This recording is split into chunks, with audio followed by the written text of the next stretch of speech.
What's up, everyone, and welcome back to another episode of the Chromecast. We took a break last week, but we'll get into that. We'll get into why. But my name's Joe, joined here today by Robbie. What's up? Gabriel. Hello. Andy Cam. Hey, guys. Paul, Dan. Some cameras. TVs rolling. I don't know what else to intro. That's the end of the intro. Some phones. So last week, we were in New York City, Robbie, Gabriel, and myself. And the whole plan was to maybe do, I think we even talked about this on the podcast. We were just going to do like a little simple recording with the recorder app and some lapel mics. And one thing led to another, and it ended with Robbie and I in the gym of the hotel in Brooklyn. We'll get the photo up. I got a photo of the setup. Yeah, we'll throw it in. It still didn't work. And long story short, we haven't done this sort of event in a while. Yeah, the last event, 2019. The last event we did was CES. No, but the last 2020. Go to one thing for one event was 2019 in New York for Google. But like the last thing we went to and filmed anything was CES, which is a little different because we can go out and film, and we have a quiet hotel to go to, and we film our A-roll there. That was the plan. And so we filmed some hands-on footage, and the whole plan was to go back. Robbie wrote some scripts. We were ready to rock and roll. In hindsight, we should have thought about the train that was right below. Right outside the window. It's fantastic. Yeah, that was train was rolling. Sun was going down. Cleaning people were vacuuming at 6 o'clock. It was a very clean hotel, though. It was, which makes nice sense because there was always cleaning staff moving around. Yeah. So that ended up not working. So we went down to the gym to try to film because it was in the basement. And it was a nice gym. It was a nice gym, and it was quiet whenever I was down there earlier in the day. And but the time that Robbie and I were there, all of the hotel staff was coming up and down the elevator. They were probably getting off work, like they were probably changing shifts or something. So I don't know. Carts through. Carts were opening rolling. Doors and beeping. It was not good. And this was a very short trip for us. We literally landed. We had a day of a meeting basically with Google and hanging out. And then the next day was the event. So we roll up to the event, film, coffee, back to the hotel, writing articles, trying to get it all done and rolled out in the morning on Friday. I got up at 4 and left the next morning. So we didn't have much time, and with the environment that we were in, we just weren't. I mean, there was no way we could have tried to have filmed something, but it wouldn't have been the quality that we want to put out there.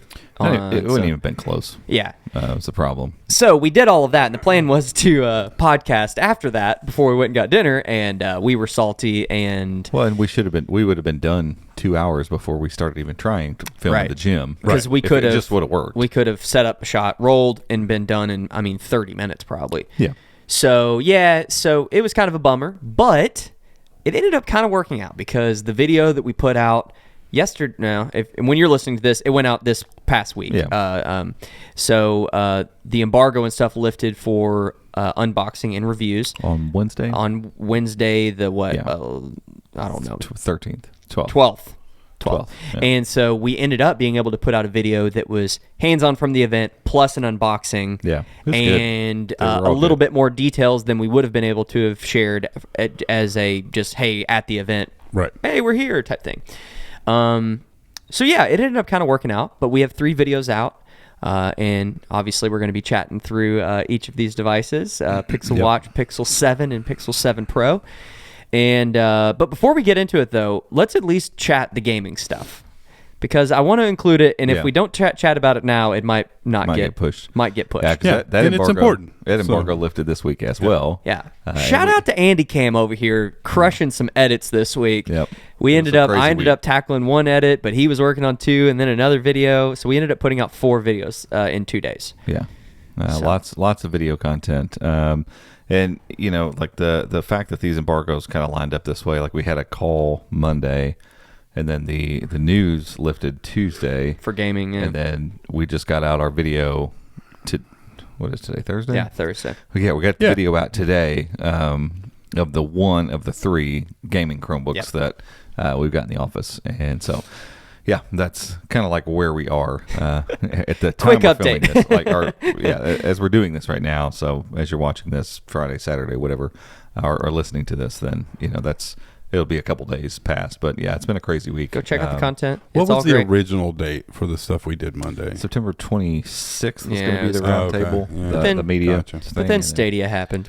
Yeah, no, Stadia- I was just thinking it would it have been, it would have been better if it hadn't have gotten held off because we'd have had about a week and a half before we went to New York. Yeah. I And was that thinking if would've- it was a couple days before New York, that would have been horrible. But no, it was.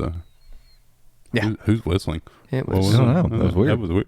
I guess it was electronic. Was that Did you? I whistle? Are you whistling? How did I whistle? What did I do? It's your mustache. Little nose whistle. My little nose Little Matt whistle. Jones There's two hairs whistling. Sorry, I was really confused because I thought it was electronic. me. I was like, It's what that is time of the year. Whatever. Oh, yeah. Andrew's like, Whatever. I'm just congested the whole Hey, time. it's October in Kentucky, man. I If wa- you don't have some sort of respiratory issue, you're not normal. I mean, it's just what edit it in a is. little flute.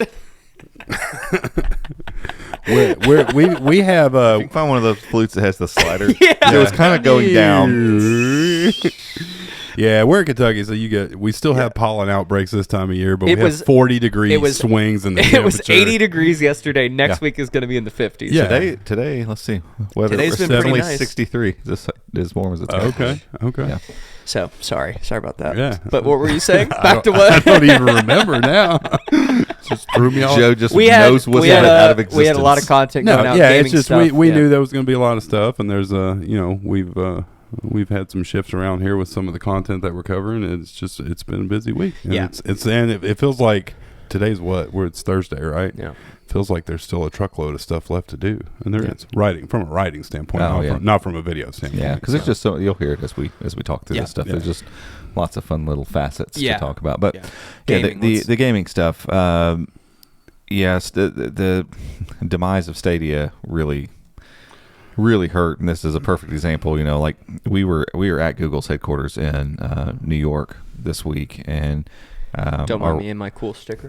our rep met us up there and was awesome. Kind of showed us around and let us kind of see some different things. We got some cool pictures. But ultimately, you know, we got to talk with the team that works on Chrome OS Flex. That'll be a discussion for a different time. But just some cool stuff. Nothing groundbreaking or new there, but we got to see some cool stuff on that.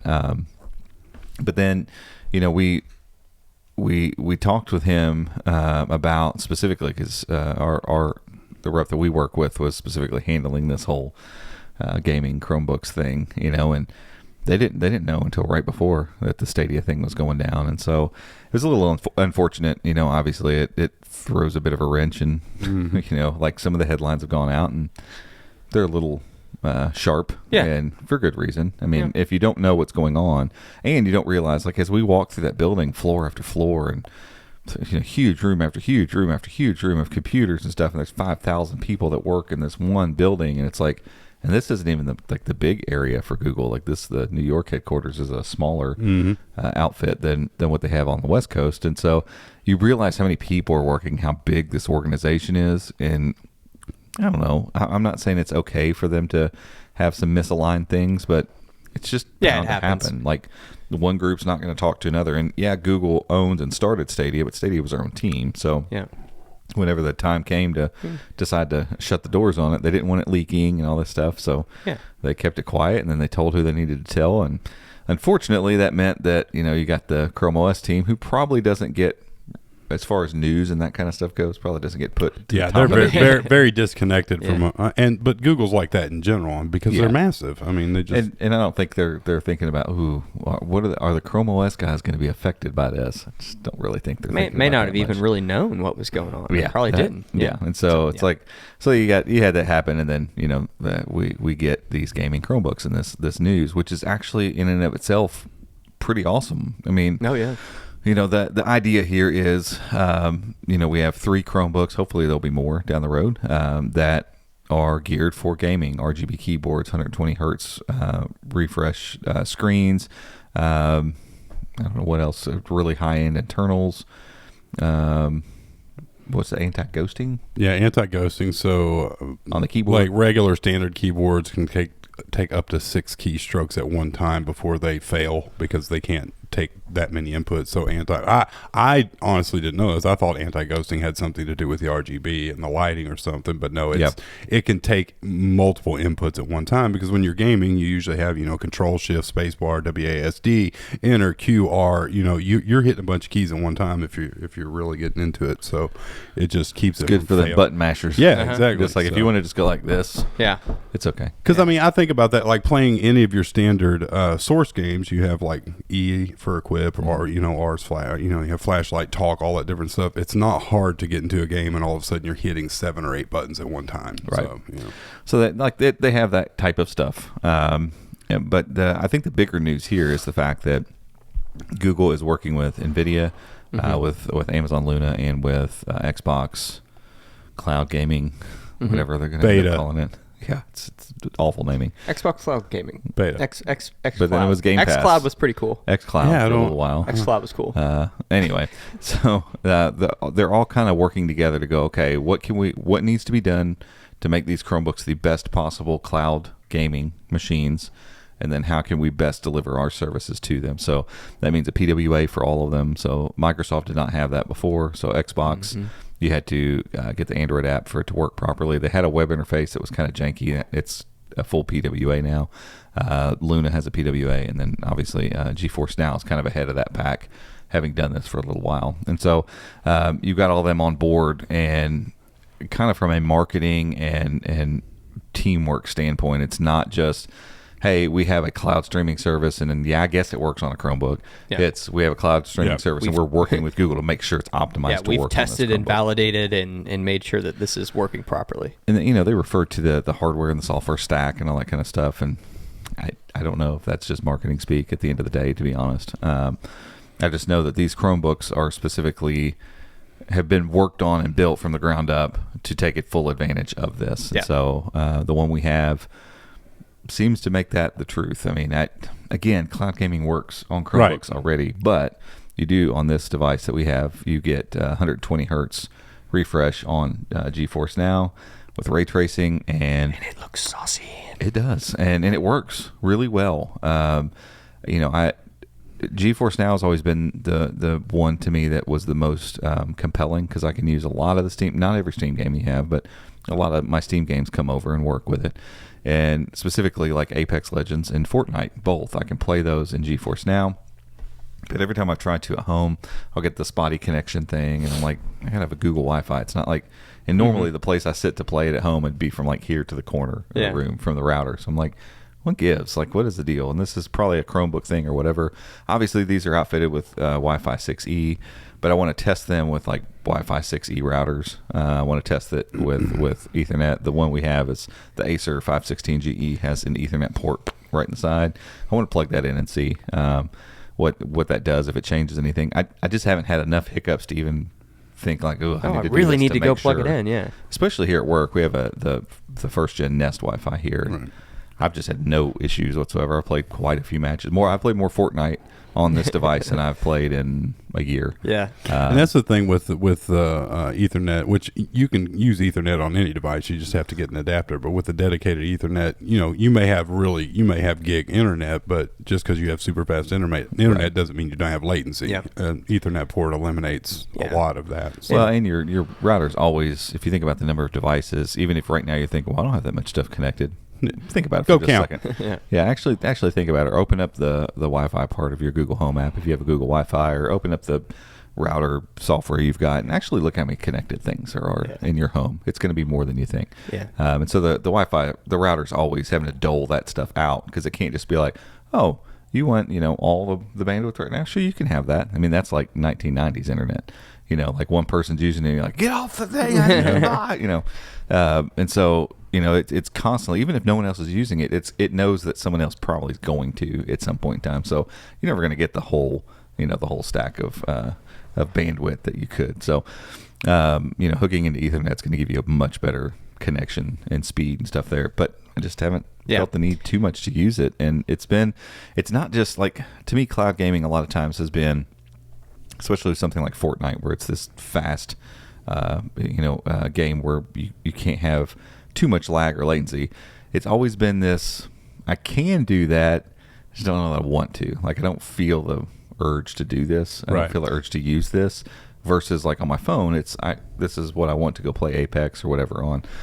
And lately, at home, I'm like, yeah, you guys want to jump in a match, and I'll pick this Chromebook up and hop in and play. And so it's have awesome. you tried? Have you tried gaming with Fortnite on another device that isn't the 516 and experimented to see if Not maybe yet. the service has just gotten better or Not if it's yet. this specific I device? would say it's a combination because anything that GeForce Now is working on to make it better on Chromebooks, on these Chromebooks, is going to probably make it better on most Chromebooks. Right.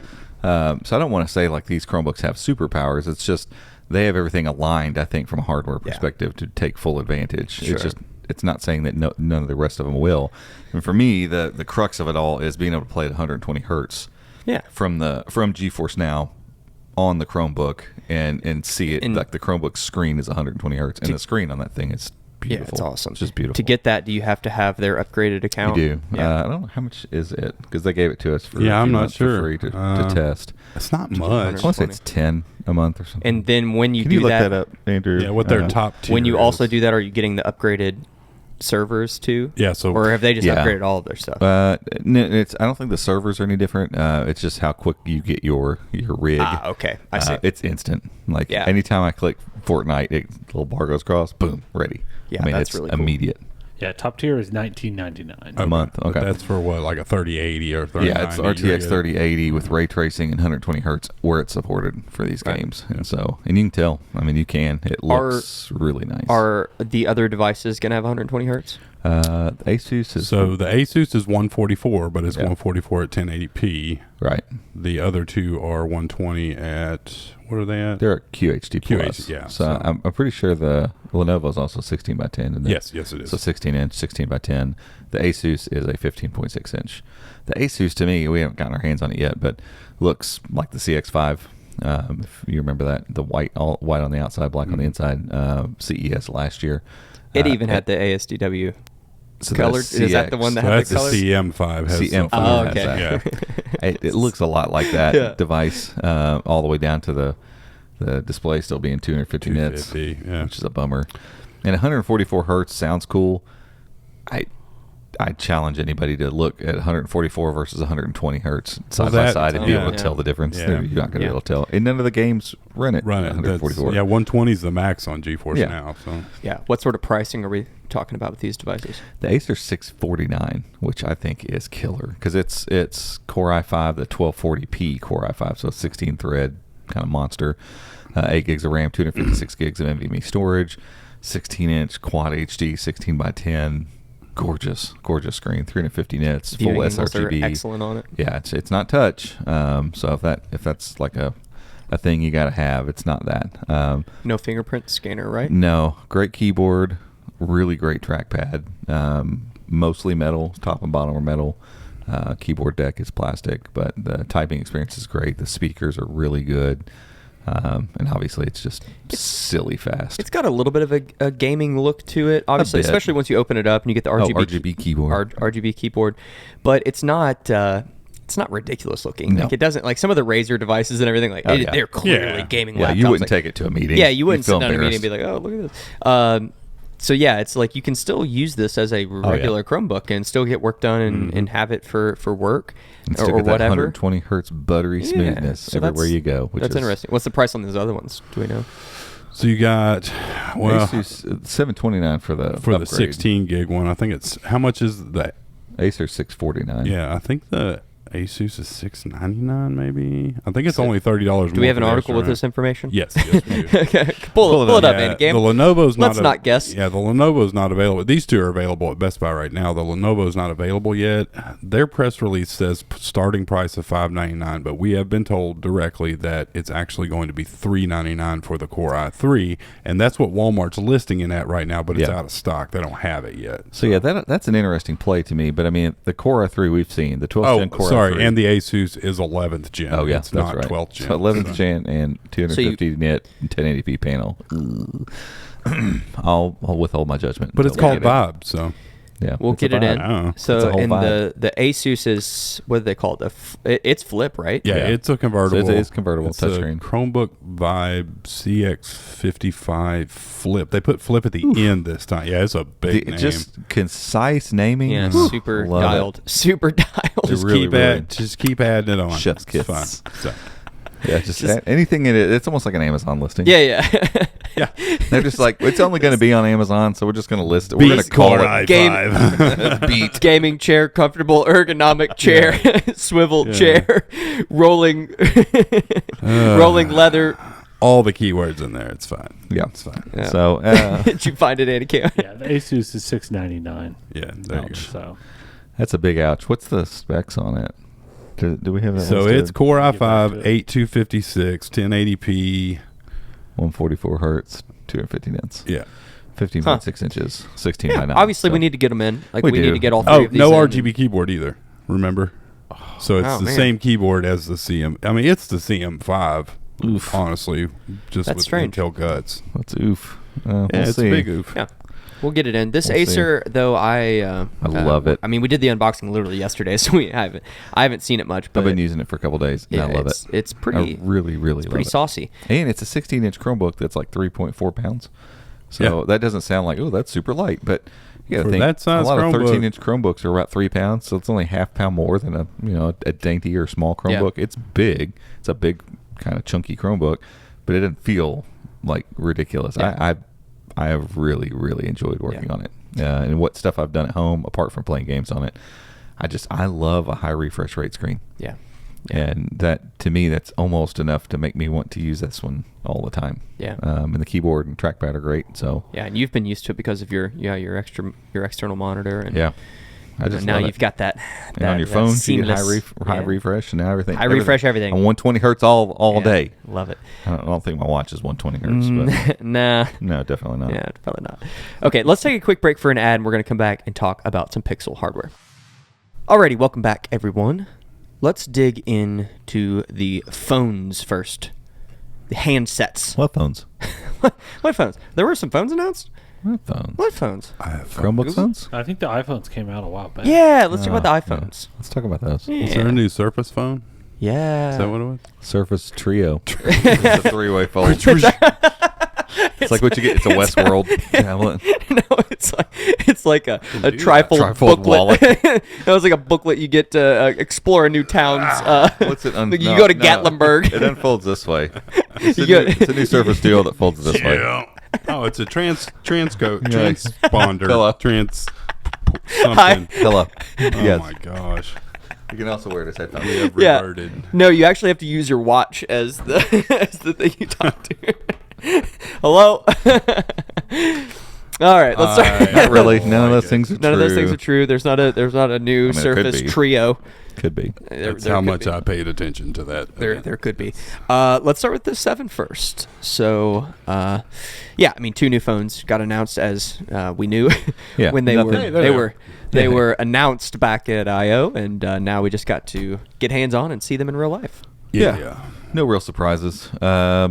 I don't think, from a hardware standpoint, I don't think there was anything they told us that had Nope. been uncovered or shown. Nope. And I mean, so, the camera stuff was, but I mean, But that's all as far software. as the phone, there's. It's yeah, all the, software stuff. yeah. So just drop in it. case, just in case, Don't drop it.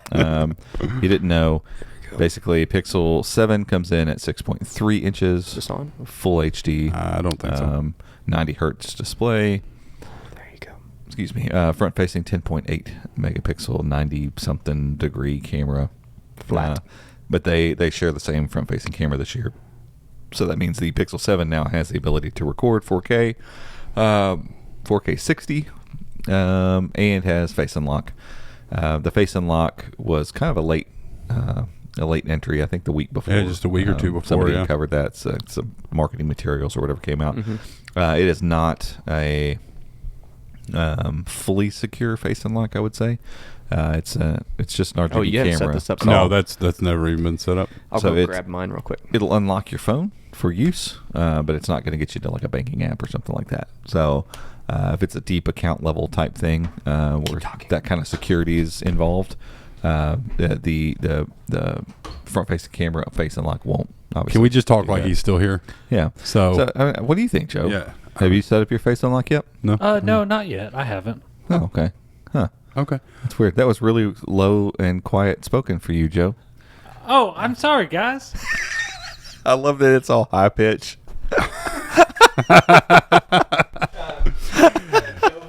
Anyway, I'm sorry.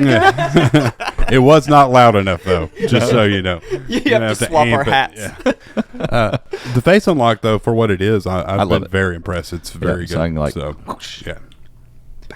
But you And see I'm the off. little ring light up Yeah. around the camera, so you know it's looking for your face. Yeah, it's a nice touch. And I tried to use it with a mask on at the doctor's office the other day, and it would not work. No, it won't "Your work face with is my covered." my sunglasses on.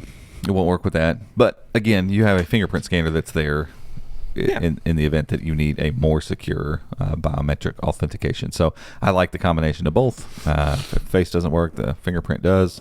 And for a lot of things, I don't have to bother using the fingerprint. It just unlocks for me. It's a great combination. I've had that on OnePlus devices. Yeah, I haven't for a long had time. it since was it the Since 8 my last or the OnePlus. 7 that I used it on? I don't remember. But Yeah, I always had it on OnePlus or like Samsung devices that had it. It's something they should have had, but I know Google's really conscious about security. So even if it's just unlocking your phone, it's got to do it in a secure enough way. I mean, they invented appease mobile them. security. What do you all think Not about Apple. these feather I don't wallpapers? like them. I don't like that. That's the main theme It's of the kind of wallpaper. strange. The feathers. stock one always Feathers. makes it look like there's a hair on the screen or Yeah. something. It drives Yeah. me nuts. Not a fan. Kind of strange. Yeah. So yeah, those are the main pieces there. Glass front and back. The Pixel 7 has got like a brushed aluminum rail versus the shiny one on the Pro. Which I mean, I know you I like get the what you get. I wish brushed this were on this. I wish the brushed were on the Pro. It looks I like so that. good. I like the way that looks on the case and Yes, stuff. and I like it. It's Yep. less fingerprinty too. Yep. So. I mean, it's Well, not. You just don't see them. But Yeah, but a It little bit is. more protection. I mean, there were people that broke their glass Yeah, and back on the you on the know, and 6. it does give continuity to. If you can tell, it's harder to tell with that one because it's not the shiny stuff. Man, this case does not want to come off here. Oh, is that the 6 or the 7? This is the Oh, is the 7. I can never. So you can see, like the shininess especially brings it out. The fact that it's all like the railing and the Looks back plate are all one piece. Very cohesive. Yeah, instead of last year where the railing kind of had a line and then the glass back piece started, it kind of looked like it was attached on. This looks all cohesive now. So, whatever. Yeah. They're nice. They're iterative upgrades over the 6 and 6 Pro. I moved my clock. Just messed his widgets Oh, up. messed up Oh, my you widgets. got all your stuff all messed up. Sitting there open in my garage. Whoa, There. And so, cat's freaking It's out. like, What's happening? Cat's home. so the main 50 megapixel sensor is the same on both. From what I understand, the wide angle is a little bit better, even though they have the same megapixel count. The wide angle is, I think they're 48. I don't know. Any cam can look up the stats, but the wide angle on the Pro is better than the standard, and that's why you can get the macro Right. mode. So and that's where you start to see things separate a little bit. So you got macro mode, and we'll talk about the software in a second, but macro mode on the wide angle for the Pro, and then you have the 48 meg. I'm sorry, it's a 12 megapixel wide angle on both of them. 48 megapixel ultra wide or telephoto, and it's up to 5x this time, and it also allows up to 30x with digital Super zoom. zoom. Which We'll is- talk about all that in yeah, a second. that's so- It's mind-boggling, but you don't get any of that stuff either. So on either spectrum end of the zoom scale, basically, you don't get those things on the Pixel 7. 12 gigs of RAM versus 8 and 7 on the Pro, and then 128, 256, or 512 for storage, 128 and 256 on the 7. I think I covered everything. I think that's That's just a quick rundown of the difference in the two. So yeah. I'm again, sure you nothing- probably already mentioned it, but flat screen versus yeah, flat screen on the 7 and less curve though on Yeah, the Pro. subtly curved. Fair. I got to the point where I kind of didn't bother me at all, but because that screen is a little bit less curved with the same technical screen, the phone is a shade wider Yeah. than the 6 Yeah. Pro. which doesn't bother me at all either. Which I looked at these again today, and we'll talk about this some other time, but we looked at these at the show, and I didn't really, you could tell a difference, but looking at them today out of the case, the 6 and the 7, it's decidedly different, the size. It's noticeable. Oh, yeah. It's a We lot. I think there was a couple B-roll shots that we included in the hands-on video where you can see them side by side, stood up, and because the 6 was 6.4 inches. This one's 6.3. And the bezels are just a little tinier. And so I think it's a little thinner as well. Yeah. My caliper hasn't come in yet. I was going to say, did we order one? Pinch I it. did. I ordered a caliper. And so, yeah, I mean, I think that's good. Those are all good things because there's a lot of people that want a slightly smaller phone. And I think we need to put it up against the 6A. I bet you it's about the same size as the 6A. Yeah. And that seems to be when people, it's funny that that's a small phone now. But when people want a smaller phone, it is unfortunate that in order to get a smaller phone, you do have to give up some stuff. I mean, you're giving up some of the stuff. Like the screen's not as bright as the Pro, even though at peak brightness, we're like under the sun. When it senses sunlight, they'll crank up their brightness, and they'll only do that. You can't do that manually. They're only 100 nits different, so it's 1,500 for the Pro and 1,400 for the 7. Did you mention battery?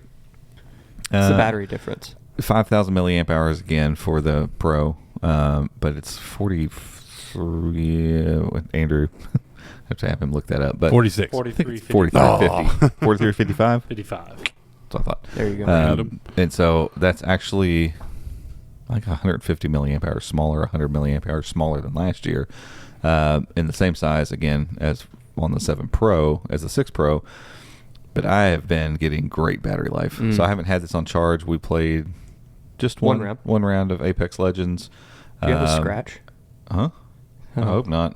Oh, no. It was probably a piece of hair. Oh, no. It's Okay. it's just I looked down and it smudge. looked like Like, Robbie. it's inevitable. It is what it is. It's So going to get what are you scratched at? eventually. 60. I'm at 79. Oh. I might have I set haven't- mine back you on the probably set charger. yours Oh my back on gosh, I've got a charge. wire. Yeah. I'm at 95. I haven't used this today.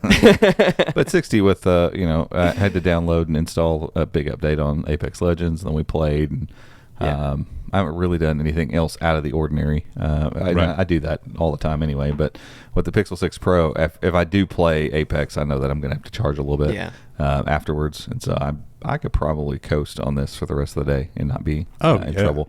If I don't play any games, I'm going to bed at like 40% battery at night, 30%, something like that. So the battery's been good. And I attribute that to Tensor G2. Yeah, it's not just battery size. Like No, you don't think that, it's got a bigger it's battery. software so it's optimization more than a lot of stuff. This screen can go all the way down to 10. It's not there's another type of screen. What do they call those panels? I can never remember. Is it the LTPO? Yeah, LTPO screens that can go down to 1 hertz, so 1 refresh per second. This one will go down to 10. The Pixel 7, I think, will only go down to 30 or 60. It's a 90 hertz screen. Yeah. It goes down a little bit, but that helps a lot. So like right here, once it's sitting here, this is only refreshing 10 times a second versus it sitting there and refreshing 120 times. And so that saves a ton of battery. Even if, the screen's on like this, once it gets there, it doesn't have to keep refreshing that screen over and over and over again. So all those things combine together to help, make the battery life a little bit better. And Tensor G2 is on a smaller process node, and they didn't go and use a bunch of new cores that are unproven, or it's not running hot at all because it's probably a generation behind on the cores that it's using, because I think there's X2 cores out now. It's still using 2 big X1 cores and then the A78 I think cores on the rest of it or something. But it's got a much improved GPU, and so for all the stuff that your camera would do, helps the tensor processing unit. The GPU can help with that stuff a lot more, and you can tell it in games too. Like we get much higher settings, and I don't know. I don't feel like there's any trade off here. I don't feel like how's your connectivity been? Fine. Yeah, I haven't noticed. That's anything. one of the things. The 6 has given me some fits. There's been some updates that have helped. The battery life's gotten a lot better. It was bad there for a while, but there was an update a few months ago that crushed our batteries. But I have random times, which Indianapolis was weird. Indianapolis was like full bars everywhere, but LT or 5G up there was just garbage. It's worthless. Around connected, there's just nothing around here, there are times where it just feels like the speeds or the connectivity. Something's not right. But with the 7 Pro, it has been rock solid, even out at my house, which is somewhat rural. Well, what's funny is like I don't think about that unless it gives me trouble. Right. Usually. Yeah. And so, the Pixel 6 Pro had its times, where it would just do weird stuff or just not be connected or wouldn't have network or whatever. Now it's been a week, so I don't want to say too much, but it's not giving me any trouble yet. And I traveled early on with this, so I left in New York, got into Florida, and was messing around with it quite a bit, while we were still traveling. So, it's been solid. It's just been a solid phone in general. I'm trying to find my speed test there. Just see, because we're kind of, I don't want to say we're like bunkered in here, but we're back interior back in the back of the building. Yeah, we're back in the back corner here. So turn on my 5G and see what kind of take on. Allow all the stuff. Wow. Allow all of it. You can have it. Nope. Yes. Nope. It's not going to let me. This is great. This is the perfect way to speed test. It's so fast. Perfect. Look how fast it is. See what Google's does. There we go. So while you're working on that, any other differences for someone who's looking at these two phones and saying, well, I don't know if I want to. I don't care about the size. What's any other difference on? There you go. Pick it up over 200. It's pretty good on 5G. There we go. I was like, what is going on with mine? I'm using Google Mine's speed better. test, but if you had to put Pro, if you baby. had to put a bow on Pro. it. Oh, it is. No. If you had to put a bow on it, what is the kind of sales pitch for one versus the other? I haven't put that together yet, Joe. Well, just from a spec sheet perspective, I guess. Cameras. Yeah. Camera. Because we're going to talk about the software here in a second, and that's where most of what Google had to say comes into play. But you're getting better camera hardware on the Pro, which allows for that software to extend it more and do more stuff with I think it. the zoom stuff is pretty incredible. Zoom's awesome, and the macro is fun. I like having a macro camera. I didn't realize, and it was after we had already kind of settled. I was on the 6 and was like, I'm just going to stick to it. There were several times that I wanted that extra zoom from the 6 Pro, But now like you football get- games. Like, Now oh you man, get the 5X optical, Right. and it looks awesome just at 5X. yeah, but I mean, some of the examples you all have snagged across the office and stuff are Yeah. really just getting, impressive. Like, 15X. I mean, it's crazy, but we'll Yeah. get to that. So the cameras that's a big deal. Less of a deal, I think, is probably the RAM. I mean, more is better always. So there's If you're a probably gonna power user, if you love playing games and you're doing a lot on your phone, working on your phone a lot of tabs. Yeah. The RAM's gonna. And the screen is gonna make a better. difference. I think it's less better than it was last year. Last year, I felt like the Pro was like in this different category, and the 6 was kind of over here. They feel a lot more cohesive this year next to each other, but the screen definitely is better on the Pro.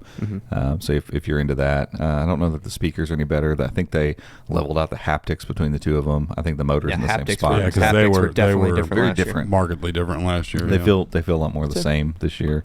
So I mean, screen size, that kind of stuff. Hey, think about those types of things. If you're like, I don't like small phones, well, you're not going to like the Pixel 7. But if you want a smaller phone and you're not that worried about zoom camera, like you just want to point and shoot basically when you're out and about, it's going to take just as good of photos, like literally the same photos actually, because the Unless you're GPU doing and them- the CPU are the same. You're just not going to get the ends of the spectrum. So if you find yourself wanting to take those types of photos, you need to think about that. Other than that, I don't know. I don't know that there's like these wild, huge differences to upgrade. There's these small quality of life improvements, I think, and for me, it's partially too. Just I like a larger screen phone. Yeah, it's I definitely like having it in my pocket. Definitely this year it feels like the 6. The 6 and the 6 Pro were pretty far apart, and there was all these things that were different about them. This year it feels like the 7 and the 7 Pro are a little closer. Like the 7 kind of got more up to speed, even just from a kind of, I don't know, just from an overall look standpoint. They look like they belong together. They have a more. similar vibe now. Yeah, and I feel like unless the photography is crucial to you buying a phone, and I mean long term this may change, but I feel like the 7 might be a better value at its retail price. I think yes, at a value. Because somebody said that in one of the reviews. I'm trying to remember who it was. I think it was. No, crap. I watched like 3 or 4 of them last night. And I forget who said it. It might have been MKBHD. I don't remember, but that the Pixel 7 is still the better value. Like, don't get it twisted. not saying it's a better phone, Right. but a better value, because $600 is, in today's world, is a pretty low price to pay. Right, for and a we really see good that all the phone. time in the Chrome OS world, because you look at like the Spin 714, incredible value. Is the Dragonfly Elite a better Chromebook? Sure. Yeah, it's twice the price. Right. So, Yeah. what's more important to you? Do you Right. got the Yeah, dollars to spend and you don't care? Buy the Pro. But, you Right. know, And if the things, again, those extra camera tricks are, like, I know for my wife, it was the same way last year. For her, having that telephoto lens is important, and for her having that better selfie camera, for those types of shots, those things were important. Well, now you don't have to worry about the selfie camera difference this year, but not having the telephoto and stuff and that zoom ability, like, there's no way she would go to the Pixel 7, because I know those things are important to her. So, it's just less. I think it's less simple this year to basically cut between the two. Like, I think last year, of course, we struggled last year with it too. I remember going through that whole thing with Last the 6, year was and the 6 more. Pro. Last year was more about the Pro feeling like this like Felt new like a era Samsung. It was like, of what is this? Samsung style, like very different flagship Yeah. phone. And now this year, and the 6 being more of that kind of industrial design, like Right. kind of old school Pixel look. And now they're more in line in that regard for sure. And I think all of these things we've went through, it's like they're more in line this year. Yeah. Let's talk about some of the software, because I think that's like you said, that was the bulk of the presentation. Was all of the software stuff. Yeah, and most of it comes down to camera. So we'll talk about zoom, because we talked about zoom a lot. They're doing, it's a 5x zoom on here. You can get, with the standard camera, on the Pixel 7, you get up to 8x. And I did some 8x shooting, and they're really good looking photos. And it's a digital zoom. I mean, it doesn't have any X's. Like, it's got the main camera and an ultra wide. That's it. And so everything is actually digital zoom, and it's letting you go up to 8x. And somehow, with their algorithms and machine learning and AI, it's bonkers. Like, even in here, like, let's just take a photo. What we got? Let's Kinda do low light boxes over there, up there. I'm gonna go whoop. Ooh, get the It's even a little fuzzy. So I'm gonna Nest Audio up there. yeah. I'm gonna grab that, take that photo. And I mean, in terrible lighting, like with digital zoom, that's crazy. Yeah. To be able to get that, and I feel like Google took computational photography to a bit of a different level this year. Because that's what, when you switch over to the Pro and you get into that zoom, and Robbie can speak more to how exactly that works, but like, we were walking through the airport on the way back, and there was a lot of construction going on. Where were we at? LaGuardia? We were at LaGuardia. And there was a backhoe. It was over a football field away, and it was moving. And I snapped a 30x zoom of it, and you could clearly tell in the viewfinder. I mean, first of all, I had to brace my hand against the window, because when you're at 30x, every little movement. But it does a really good job of moving very slowly to your subject, and it has a little, what do they call the window up there? it's like It's almost like a viewfinder thing. it shows you the whole frame, and then it shows you a highlight around what you're actually aimed at in your zoom, your crop. So you can help. It helps you find because if you're zoomed way up and you're like, I don't even know what I'm pointed at. So, but once I stabilized it and I took the shot, you see the photo, and then you see it processing, and whatever Google is doing with because is that the thing where it's taking multiple photos and stitching them? I think every photo they take. So it's stitching all these photos together, and I mean, to me, it was clearer than standing there with my naked eye, and which, I mean, I wear glasses, but I wear bifocals because I'm old. But I'm like, this is You said it, not me. Yeah, You said it, I not don't me. get it. I don't. Well, the first one I just took, so old. so old, man. The first one was at the event. We were in the building, in the Google store in Williamsburg, standing at the front door because I didn't want to walk outside with a phone because that didn't belong to me. But I'm standing there, and It's fine. Yeah, like, I'll be right back. But there's ivy growing on the wall on the building across the street, like 4th floor up, and I zoomed in and took a photo of it. And I mean, it was so, I mean, don't get me wrong, this wasn't like professional, photography, but it was so crisp. It was the crispiest photo I've ever took with a camera that far took. away. Did I say took? Took Taken. it. I've Took ever it. taken. Took it. That's the word I'm That's looking the for. darn dangest. I've ever taken. That's the dangest nicest photo I ever done. You got your boots on? No, he's not wearing his boots. I ain't goofing today. But yeah, it's mind blowing to me, and that's really cool. Again, if I'm going to set out to take super zoomed photos, I'm going to take a camera with a good zoom lens or whatever. But for me personally, the macro is more impressive because I've gotten into taking photos of stuff for Smoke Insider, and a lot of food blogs you'll see they'll have these super macro shots where you see the texture of the food and the spices, and I'm like, to be able to do that without having to set up a camera rig, just to snap a quick photo of something I made is that's awesome to me. Yeah. So there's obviously some cool nerdy tech there. Yeah, the zoom and the macro, that's stuff beyond what we know exactly how to understand. Go watch the presentation. It's bonkers, and it all works as advertised. And then you've got the selfie cam now has some visual stuff for people who are visually impaired. Guided frame. Guided frame, so it'll walk you through like you're in the frame basically, and it'll verbalize that it's taking the photo. What else? The video camera's huge upgrade. HDR10. And the video that they showed at the event, it's like, I mean, obviously these are perfect conditions, but the video I've been able to capture has been exceptionally good. Walking around the office and then going and pointing it out the window into and just a bright, being able to just pick up and see the blue sky and everything. Just, I mean, it's incredible for an Android phone. Now, is it as good as iPhone? I've already seen some videos side by side. Yeah, like outdoors. Tech Chap had a pretty good comparison. Yeah, and his outdoors, I was like, oh, that's pretty darn close. The iPhone's still better indoors, but I think iPhone's got a few years lead on Google when it comes to this stuff. And so the fact that I feel like they leapfrogged themselves multiple generations with this one, and it's like, okay, they're playing in the same playground now at least, and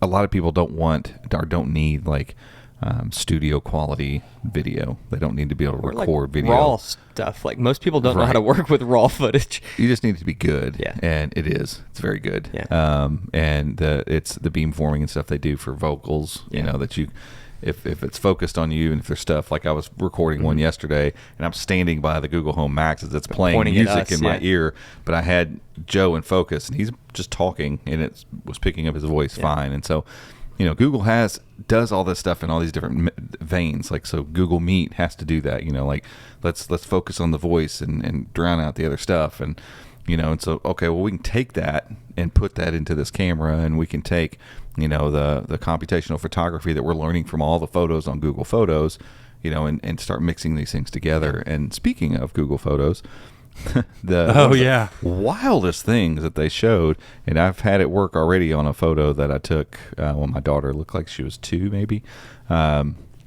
is the unblur feature.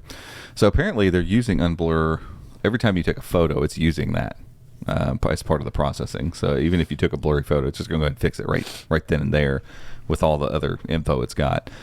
But this allows you to take any photo that's in your Google Photos library with your Pixel 7 or 7 Pro. That was taken on any camera. Any camera, anytime. As long as it's in your Photos library and you're doing this on Pixel, which is weird because it's like, is that doing it on this processor? Or I guess it is. Because it's not on the 6 yet. But why not just leverage all the processing power you got in your servers with Google Photos to let people do anyway, whatever. They got to make it exclusive for now. That's true. Go buy your Pixel 7. It's shockingly good. Yes. I again, this photo wasn't like wildly out of focus, but it was pretty blurry.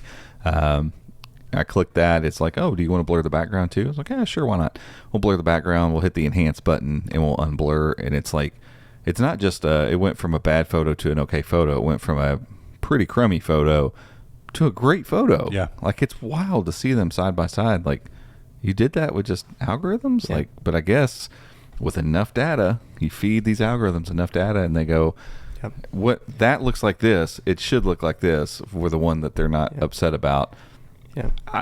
It's wild. It is. It's wild real stuff. crazy. I can't even make it blur. I'm trying to. Yeah, I tried to do that. I tried to take a blurry photo and I couldn't do it. No, because it took Look at the photo. It took like... Okay, that one's blurred, but that was just not focused. Yeah. Though. Oh yeah, you're right. It is. I think it might try to fix that. You might try it, but I think what it's better at is motion blur. So the camera was moving in a direction as the photo was taken. It can capture, undo that basically. When it's just not in focus, I don't know that it can fix those or not. But it's wild. It's really cool. Yeah. The cinematic blur. Yeah. If I was sitting here interviewing you, I'm curious because this lighting's pretty good.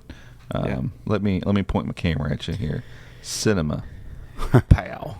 Film Making a movie. it other way so we can put it in the. Okay. Yeah. I gotta scoot back a little bit. So this is an example. We're testing cinematic blur on the Pixel 7 Pro. I see. Like this looks And if you pretty sweet. hold on, now let me just, if I were to, slide over here. It's got as I'm focus talking. locked on you, so it's. So doing if I pretty slide good. back over here, but then try to focus down on Paul now real quick. See if it'll switch. Oh. No, well, Yeah, see, it screws up big time. Mine Like- locked on your hand. Like these leaves are blurry, yeah. but this leaf's And not. think about when But let me get back to you. think about when portrait mode first came out and they were tweaking and remember where there was weird stuff with people's hair, even on iPhone as the technology was progressing. And obviously iPhone is doing, what do they call theirs? Cinematic mode. I think it's pretty similar. So now what do they call theirs? It's like Pro something. Is it I think it's cinematic is or it something. cinematic or something? Whatever. Doesn't matter. It's video background blurring, portrait mode blurring. Yeah, real time in video. So this, this technology is still pretty new. I think Google will obviously, hopefully, as they have more data too, as more people are out there using get it, better. it's going to get better and Yeah, better and yeah. better. That's the beauty of 100%. machine learning. So yeah, it does. It feels right now like a little bit of a gimmick, Little but gimmicky, yeah. in the year, depending on how often you upgrade your phone, if Right. you upgrade every year, every other year, because it's going to get better. Magic Eraser was gimmicky when it first came out too. Great point. And now people Great praise point. it as one of the best features Great that point. the Pixel Yeah. has. So Yeah. This could be a cool feature down the road. Right now, it needs a little work, but it will hopefully Yeah. improve sooner rather than later. What does iPhone call theirs? Yeah, it's just cinematic mode. Cinematic mode. Okay. You have cinematic blur, cinematic mode. Well, they invented the cinema. So Right. wow. Didn't they invent phones? Wow. I think so. They And the actually. letter I. True. Okay. Anything else? False. Don't think Anything else? I think that's the main stuff. Yeah. Obviously, Looking we're through the gonna. settings on here. I don't see any other ones that we forgot. Yeah, we're gonna keep messing around with these phones. Stay tuned on social. I think we're gonna use social to share some testing and some examples of stuff.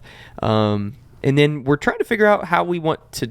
We're not phone reviewers, and that was the one thing I was thinking about. You were like, "How is it that people already have their reviews out?" You can pick up a Chromebook and probably have most of your opinions yeah. formed in one day. Yeah. Use it in So the morning and Marquez- review it in the afternoon. Marquez, with everything that he knows about phones and spends time with him constantly, I feel like it's fair Yeah. that he could put together a Yeah, review in a week. absolutely. But anywho, we're not sure how we'll do it. Like we might end up doing a full review of these phones, or we might do some other kind of feature style Yeah. videos instead if we think that those will be more Yeah, helpful. I think we'll there's see. a lot of cool stuff to talk about aside from just doing a straight up phone review, Yeah. since that's not really our. I remember if there was any other stuff that was. I can't remember. There's stuff I'm discovering, and then I'm like, oh, my 6 had that, and I didn't know. Like the suggested apps at the bottom, I never had that on my 6. This suggested, hey, try suggested Sure. apps. But But I use them here. I put yeah, them I to use watch those, but like it's the same ones. Yeah, it showed me. It's like, hey, do you want to put these down here? But Yeah. then the bedtime mode with the sleep tracking, I Yeah. guess that's on the 6. I've never seen it until it told Yeah. me to set it up on Well, here. So. let's say we'll take a quick break for an ad, come back, talk about the Pixel Watch, and if we think of any other features, we'll mention them real quick. All right. Be right back. Alrighty, welcome back, everyone. Last but certainly not least, But probably we have most. the Last but most most least is best. last but most least. It's not most least. We- It's most most- less most- least. most least. least. It's the least. leastest less of the interesting things to talk about. If you've listened this long, God bless you. Thank you. Thank There's you. a lot of L's in that paragraph right there. So, Pixel Watch. This is something we've been talking about for a very long time. Forever. Forever. Expect that to be edited in, Andrew. The Pixel Watch is here, finally. And it's early. It's early. Got It to is. preface it with that. It's honeymoon phase. But my gosh, I love it. We're all in love. If you love it, I'm in where love, is it? I'm in love, and I don't care who knows it. I'm in love, and I don't care who knows it. Edit that in, please. Joe- Need that one, too. Joe's not even wearing his. Well, long story short, I Broke it. I haven't actually put my SIM in the. I've been carrying around the 6, but I haven't put my SIM in it yet. I was gonna put my SIM in the 6, so then I had to reset the Yeah. Pixel Watch. Yes, Well, it you actually did. had a weird prompt that wouldn't go away to reset it while it was paired to my. I'm sorry, I said 6, 7. I'm not on the 7 yet. Mine got all sideways too because I So- let my son mess with it when I Yeah. got back to Yeah. Orlando. It was like it till we kept got telling me to back to disconnect E-Town. and reset, and I'm like, I'm So, yeah, connected. jumping back and forth between phones. So, it caused me some. I'm gonna get a issues. fresh start. I'm gonna set up the 7 today. I'm gonna pair the Pixel Watch to the 7, and that's how I'm gonna. Joe's work going for 7. Yeah. For right now, I wanna after we test talk about the Pixel, you need to talk about why you're going to do that. Yeah, for sure. Anyway, So Pixel Watch, it is amazing, and we love it. And there you go. There's your It's the review. greatest smartwatch ever invented. Anyway. It is the best smartwatch Ever. ever. no, it's It is the best one Google has made. I agree. 100%. That is true. It's the best Android. best watch That Google's is true. ever made. It's the best Boom. Android watch ever. So, did you read in Ron's article that they did, in fact, they were making the Google Watch that became the LG because Rick Osterloh said it was ugly, so they yanked their name off of it? Oh, really? Yeah, it was back in like 2016 or something like that. It was the LG. There was 2 of them. I can't remember what LG Style or something like that. Yeah, that's what it was. Yeah, and I guess apparently Rick thought it was ugly and he didn't want to have anything to do with He it, was so he right. took their name off of it. He was right. Is that the big chunky one? I No, feel like I there was a remember. big, huge. What chunky was one. the big chunky one? The Style one was the one that launched with it, and it was Yeah. like a silver bezel, and it was thinner, but it was still Yeah. It was pretty homely looking. So when did the Pixel 4 come out? 2019. Was it 2019? Mm-hmm.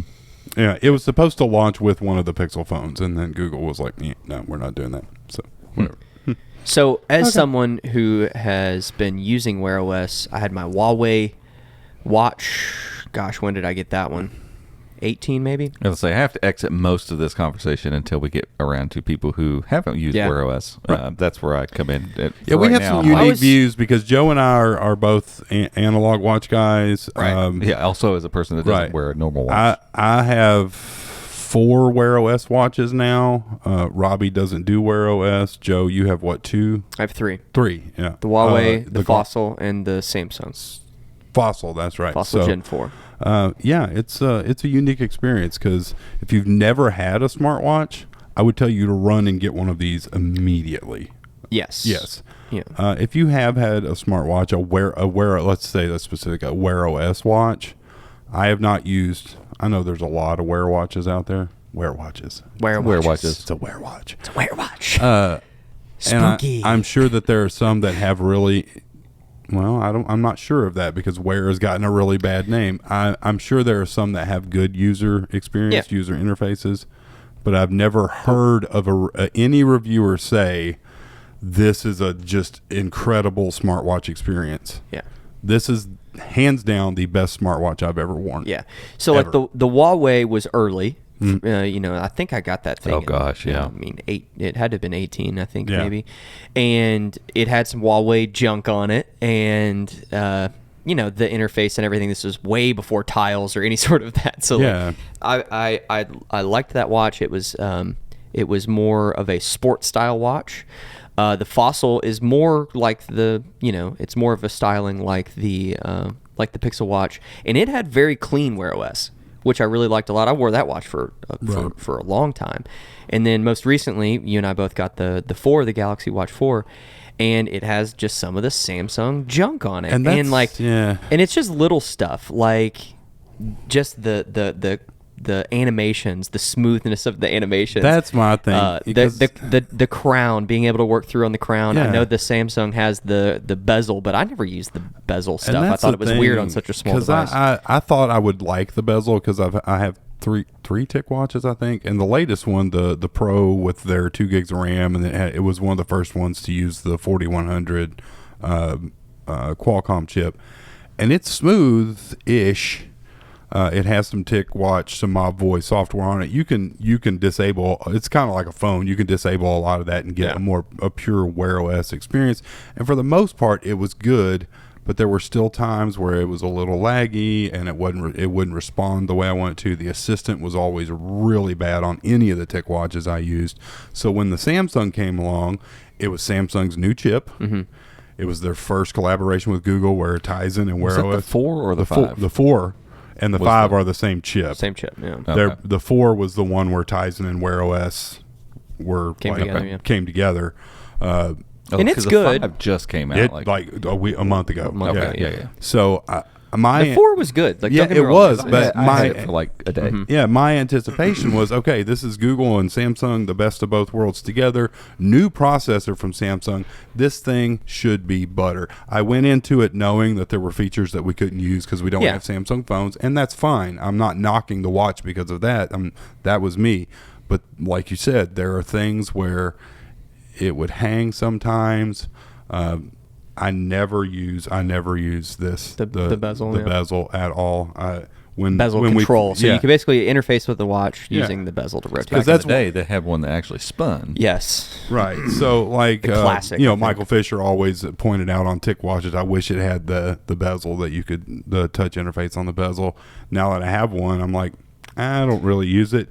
Because I like this. That crown the first time we saw a picture of this watch and it had this crown on, I was like, that's it. Yeah. And the haptics on this thing are phenomenal. So as you spin the crown, you get a little thump. Almost, and it almost reminds me a little bit of like a dive watch. Like the little clicks of a dive watch. Mm-hmm. Like it's almost like these, the just that haptic. Kind of analog almost feel. So like you're spinning something digital, but it gives you this little tap, this little feel to make, as you're kind of rotating through it. It's just super smooth. The interface is super smooth, and it's just attention to detail. The way the bands snap on, once you get the hang of it, like it's quick. getting the new bands on today. So we now have the leather, we have the stretch, we have the woven, and we have the active. Mm-hmm. So we'll do some little social on showing off each of those. But like once you get the hang of it, so my woven came in today, and once you get the hang of it, like today I was like, bloop, bloop, popped them both off, slid them both on. The only thing I've ever used that's easier than that's like the Fitbit Versa 3 and the Versa 4 bands. Like it literally is just a button you just slide, and it pops off. I think the negative to those apparently is that something could get under there and pop them off pretty quick. Versus this, you have a hard time pushing that button down and sliding this over at the same time. Yeah. So it's probably never going to come accidentally unhooked. We were talking about, so on Gabe's watch, you basically have you now have lugs that are snapped in with the leather bands attached to those lugs. So somebody, surely, if they don't, we're going to do it. We'll make it's lugs. all over Reddit already. I saw lugs that have asking. I guess those are probably a 20. That looks Even pretty if small. not, 20 millimeter. They could do pretty wide. Bands. I mean, look how wide that looks. Mm-hmm. So that would be a nice wide. I like a wider 22 millimeter. You could do both. You could, because you could taper in those lugs as far as you want, as long as they have that little attachment on them. Yep. And so you could eventually, maybe down the road, if you have some other bands, or you just buy whatever random bands you want, you have your lugs on there that match your casing. So and it's just it looked chunky in photos, and that early leak made it look a little chunky, and putting it on, not chunky at all. And I have very small wrists. And people are saying stuff like about it being too small, and I get the argument maybe there should have been a larger size if people wanted it, but I don't have small wrists, and it doesn't look. It's not like the Galaxy feels a lot smaller to me because it's flatter, I guess, and I guess with the square edges, it feels more like a fitness tracker. This feels like I'm wearing a watch. And I love it. Yeah, I don't have any complaints. And at first I wasn't totally sure of the screen kind of rolling off, that kind of pebble look that it has, but wearing it, looking down at it, it's saucy. Gorgeous, and the screen is super awesome. Like outdoors, no issues whatsoever. No. It's pin sharp. Like I can't see any pixels on it. The responsiveness of everything in the OS is perfectly fine. And I know it's a 3 or 4 year old processor, and yes, they put their own custom coprocessor with it. Whatever they did, they tested it clearly, and it works. And it works. And people that are talking about processors in smartwatches, like, Doesn't matter. Is anyone running benchmarks on the Apple Watch? You're not doing No. computing Is it fast work enough on to this get thing. out of the way? Yes, that's it. That's the only answer you need. in some do you decent notice RAM? it? No, I don't notice it. So I don't care what's in here. I really don't. No, it's not a computer. It's not a smartphone. It's not a gaming laptop. It's a watch that needs to do the handful of things it needs to do well, and this just does, you know. And for me, like, you all have all this kind of like, well, this Wear OS watch and that Wear OS watch. I never invested in any of that stuff. Coming from a Fitbit Versa as a smartwatch, this is like everything I wanted my Versa to do. And so all the things I'm like, man, I really wish the Versa was better at this. Like, for me, answering notifications, glanceable. And notifications ability to- being synced too. You mentioned. Yeah. And being able to see the time quickly, check the weather, see my agenda, you know, super basic, quick type things, take phone calls on it, respond to messages accurately with the keyboard or with voice, to be able to make some commands with Google Assistant, to control my home stuff. Like, all these things I can do on here, and they work really well. To take photos with my watch. You know, I've always been wildly envious of this on Apple Watches. Like, you can set the camera up and frame the shot up and hit the button, you know. I'm like, I want a watch that can do that. Like, that should be that's been around for long enough. Apple did that a long time ago. Like, this should be a thing.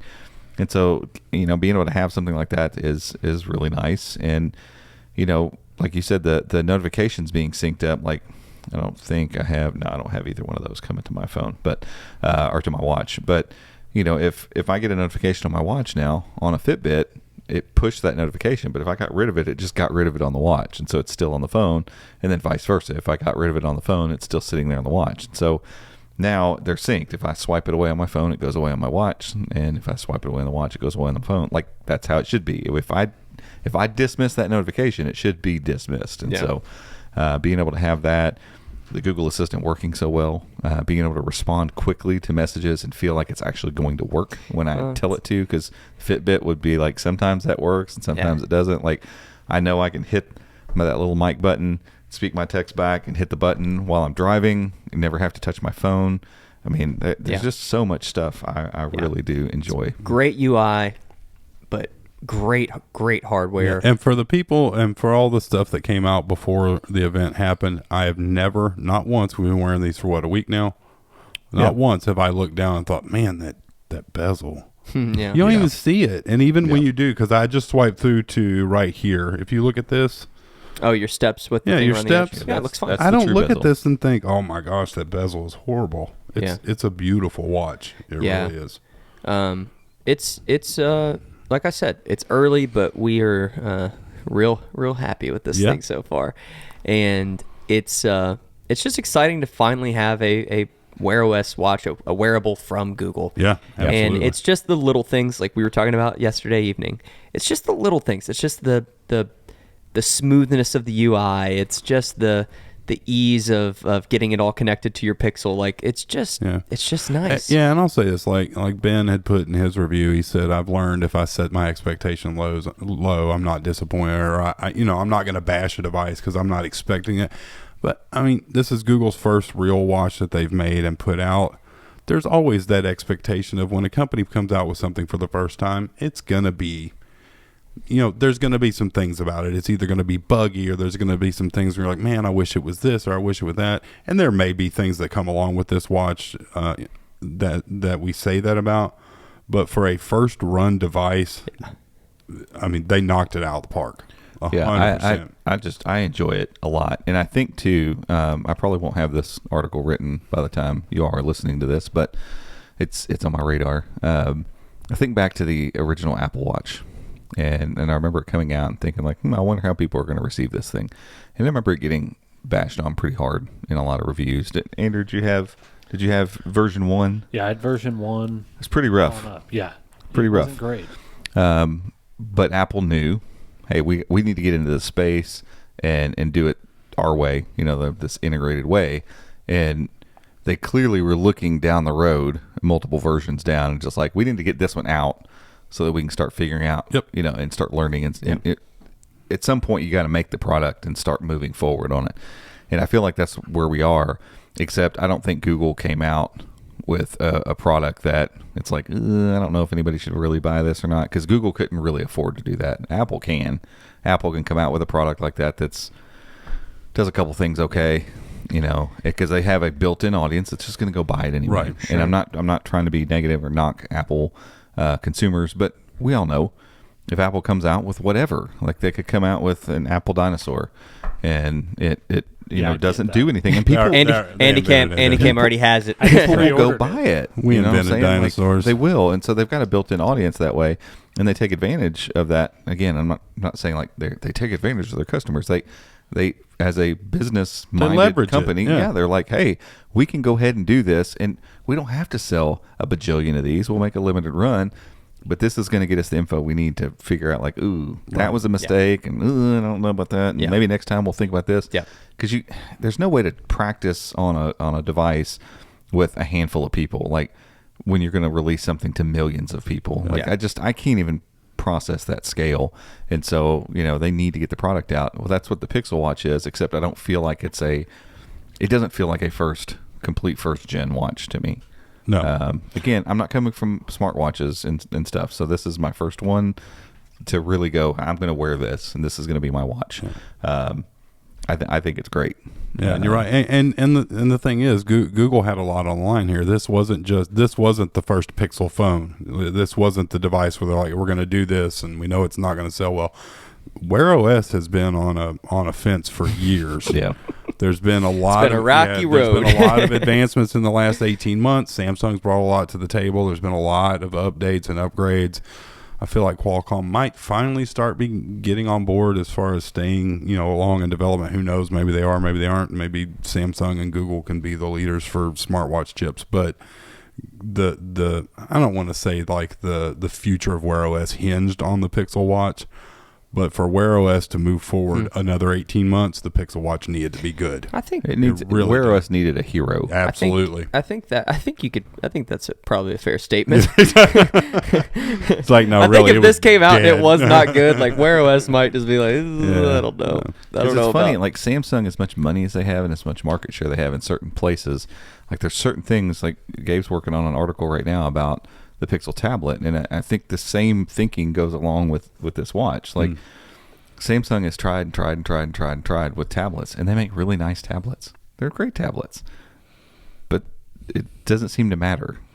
It doesn't matter how nice it is. It doesn't matter how well it runs or how fast it is or how pretty the OLED screen is. Most people just go buy an iPad, right? Which like it doesn't matter what they do. And they've been making watches for almost the same number of years. Yeah. And it seems to not matter that much. I mean, people are buying them, but it's not like, oh, they've got it on lock. They got Wear OS, and of course, they just now came over to Wear OS. But like they just don't. They never did what Apple Watch has done, right? And so, like, even if Samsung's doing this for a long time and even doing it well, it doesn't seem to matter. Like until Google jumps in and starts to do this well, and I think different people interesting start taking statistic. Side note here, because you think Android tablet, you've got Samsung, Lenovo. I don't know. That's about it. Now Amazon. Now on the other side of that, if you go into a Walmart or a Best Buy, there's a million buddy brands. Sure. Kobe, Insignia has Best Buy's brand. Emerson. Emerson. RCA. So there are tons of Android tablets out there. There's just not tons of good Radio ones. Shack one. What would you guess the global market share of iPad OS is? Global? To Android. Oh man. Wait. To Android or tablets? Android tablets. Yeah. Oh. So iPads to tablets. I bet you it's like 20% to 80%. 80% iPad? 80% Android. It's 55 iPad OS. Oh, wow. Yeah. That's proved impressive. my point in my article. I published it earlier today, but that proved my point that if people are going out to buy a solid tablet because they need a tablet for a specific thing, they're probably going to buy an iPad. Yeah, because if I were going to buy a mini or something, anything, worldwide market share of Android versus iOS is like 28. Yeah, it's flipped the other way. Yeah, I mean, it's massive Android. I don't know. So, but you have gamers, creators, stuff like that. They're all going to buy, unless you're getting like a Microsoft, whatever their big, what is it, Studio? What's the big? They re-brought the Studio back. Yeah, you see this in the new Surface thing. They got the big thing again. Yeah. Bring it back. Yeah, Who cares? The big weird transforming 15 people laptop buy it. thing. Nobody liked it. Yeah, it starts at $4,400. Yeah. Or $4,300. I was like, whoa, You know. goodness. for those 20 people out there that need it. I don't know. Did they sell any of those? Leo LaFord always had one at his podcasting desk. Like that was his thing that he worked on They're when cool. he was podcasting. Yeah, Like, I mean, okay. But, you know. He's they're just dope. sitting there doodling on it. So, Pixel Watch, there you have it. It's awesome. Is best. Is best. We really like We it. do like it. Still. And you're going to see people, again, that are really entrenched in Wear OS and maybe have an Apple Watch that are going to point out, I think, some legitimate flaws. Sure. Yeah. The fact that, like, with an Apple Watch, you get to go buy it and, you know, you choose the color, you choose the material, you choose the band you want with it and everything. So that starting price is including the watch band that you're just paying for. Can't do that with a Pixel Watch. So you buy it and it comes with the active band. And so I think the it's other band. Ron Amadio from Ars Technica. He said, you know, now part of the price I'm paying for that watch is buying a band I don't want. Like, because Right. I'm going to have to go buy a $50 band now because you can only buy first party bands. So I'm going to have to go buy a band that I want because I can't just pick the watch with the band I want. And I get That's- it. Google's trying to limit SKUs in stores because it's a new product. I get all of those things. But then even, you know, now I didn't get to pick the Pixel Watch with the gray active band large. You know, I just got the one that's got both sizes in there because it's got the end piece. It's both sizes. Well, one of those isn't going to get used. Guess what's going to happen for most people? They're going to throw in the garbage. And so, like, there are some legit complaints against the device that I'm like, yeah, that makes sense. Doesn't bother me. Like, it doesn't change. Like, oh, I still really enjoy this watch. Is it overpriced? I think a little bit. Yeah. I think. But I'd have to look at other Wear OS watches and be like, I don't know. I mean, as a piece of hardware, it's gorgeous.